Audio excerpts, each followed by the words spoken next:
You have a creative type, and knowing it changes everything. In this video, I introduce the 11 creative archetypes and how understanding your dominant and missing energies unlocks your creative power. Be sure to subscribe to get early access to events and goings on in the Creative Identity Code Creative Space. The full Creative Identity Quiz is live. If you want a link to that, scan the QR code at the end of this video. Let's get started. Everyone creates differently. Which creative type are you? Maybe you're the one with 1,000 ideas and no idea where to start. Maybe you work hard behind the scenes. Maybe you obsess over the details, but you struggle to finish. Maybe you thrive in the spotlight. Maybe you shine when others are watching.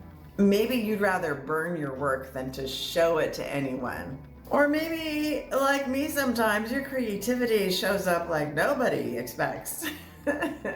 Whatever your pattern, it's not random. You have a creative archetype.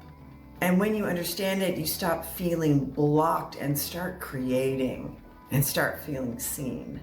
So what are creative archetypes? Why do creative archetypes really matter? In the Creative Identity Code, we've identified 11 creative personality archetypes. These are 11 core creative archetypes that everyone has in their creative personality to some degree or other. Each one represents a pattern of creative energy.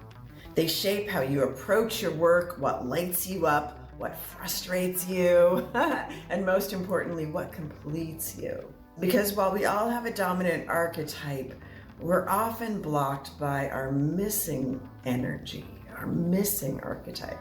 The one that's got really low energy, the one you don't pay attention to, the one you work on later.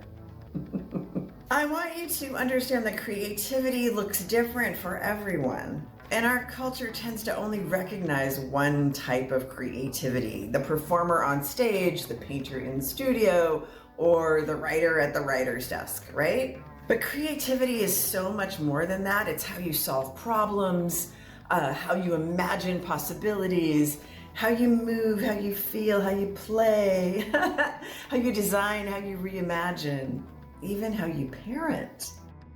And just like personality types, there are patterns in how we create. That's what this system helps you to figure out and helps you to see, helps you to do, and helps you to embody.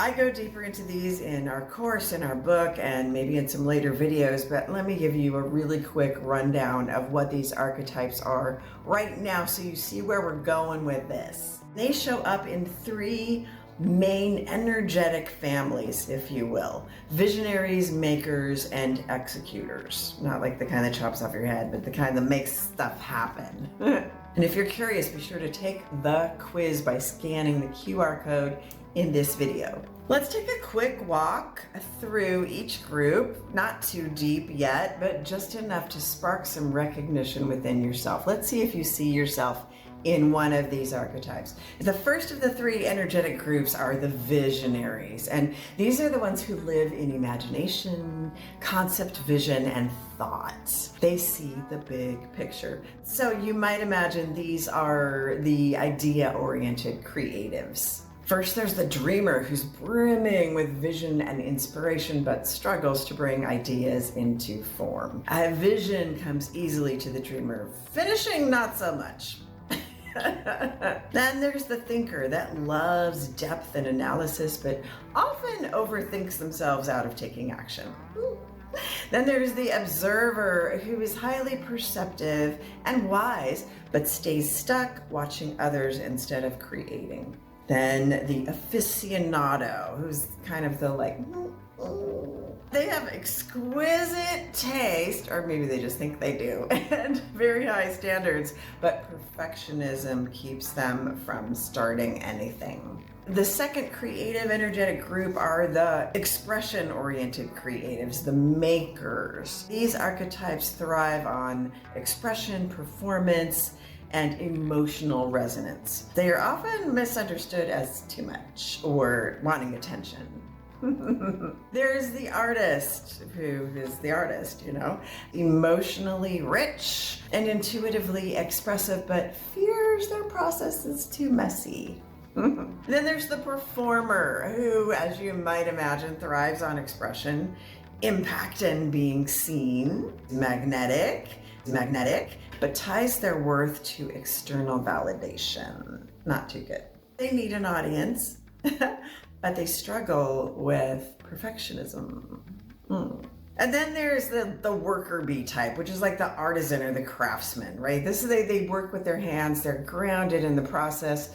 Their creations are tactile, physical, and real, but they downplay their originality and their inner genius. The third creative energy group is the executors. They are the action-oriented creatives or creators. These are the doers, the builders, the ones who create impact through action and innovation. There's the producer, who's organized and kind of brings everybody together, right? And they're effective in what they create through other people as they produce, but they often don't believe that their execution, what they're creating, is truly creative on their own. They're just creating space for other people to be creative. Then there's the activist, who can be fueled by the desire for purpose and change, but they struggle to feel like they're doing enough. Then there is the disruptor, who is bold and innovative, but fears being too much or not taken seriously. They're trying to change things up, but they're like, hey, I'm shouting into a void. And then there's the glorious, wonderful, creative genius, who is the shapeshifter that kind of holds them all in one way or another. But they still have their hangups. They still have their things. They can often doubt that they're gaining traction or they're actually original. It's kind of a weird dichotomy, weird irony. Most of us do live in one group of these archetypes and in one main energy, and struggle with another of the groups, and we kind of long for what's missing in our energy. So let's talk about why this concept changes everything. When you know your dominant archetype, and more importantly, your missing creative energy, you finally understand why certain parts of your process feel effortless and others feel like you're pulling teeth. You stop comparing, you stop self-sabotaging, you start creating with clarity. So let's talk about dominant versus missing energies. Most of us are living in one main archetype and starving for another. You might be full of ideas and deep meaning waiting to be expressed, but completely blocked when it comes time to share your work. You might be a performer shining on stage, but struggling to sit still long enough to finish your book. Your dominant archetype reveals your strengths, and your missing energy shows what needs to be developed, healed, and supported.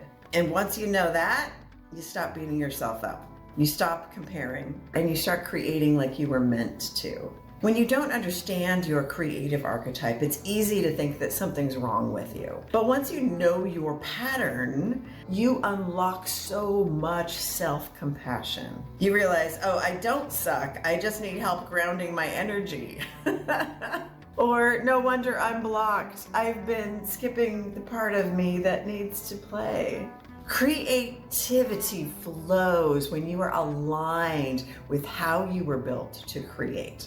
If this is already landing for you, take the Creative Identity Code quiz by scanning the QR code to find out which of the 11 archetypes you lead with, which energy you're missing, and what tools can help you reclaim your flow. This quiz is not fluff. It's deep, it's reflective, and full of aha moments. And it's live, it's here, it is in effect. Go take it. And if you would please subscribe. Ring that bell. Drop a comment below. Which of the archetypes that I just described do you think that you are? I want to hear your guesses even before you take the quiz, and then come back and give me the real answer once you take the quiz. This is going to be fun. Let's start the conversation. And don't worry, if you see yourself in more than one, that's not confusion, that's depth. You were never meant to fit in a box, but this just might finally help you understand your shape. We'll see you in the next video.